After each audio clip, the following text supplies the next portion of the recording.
Snow obviously on the way, and with those temperatures Jason was showing us, some lakes are already starting to freeze over here. That not only raises the typical questions about when ice is safe enough, but also can people get a false sense of security if they see a thin blanket of snow on that ice as well?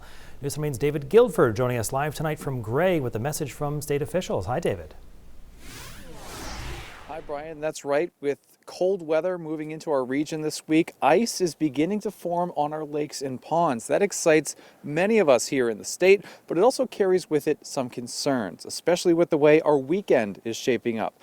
Now, a viewer named Jerry from Norway, he reached out to us this week, worried about Sunday's expected snowfall and how it would blanket the newly formed ice on Maine's waterways, and that excited kids on Sunday or Monday would wake up and hop on the family snowmobile and race out into potential danger. Now, game wardens, they agree with some of what Jerry was telling us. Ice in almost all of the state won't have thickened enough to support humans, let alone machines out on the frozen waterways. And the year's first freeze is usually unstable.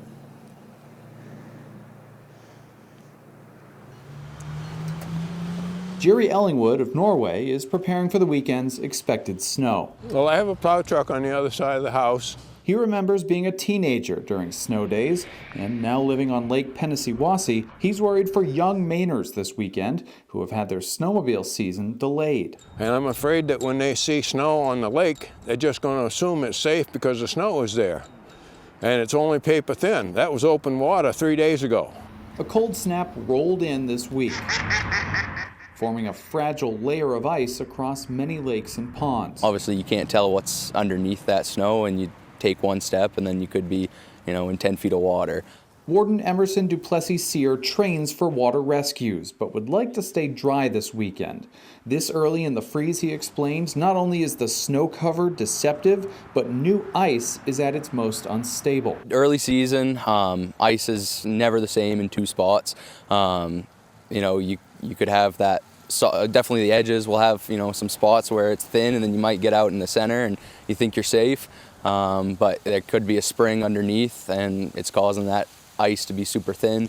For now, ice shacks remain on the shoreline. And in Norway, Jerry remembers snow days of old and hopes his warning is heard.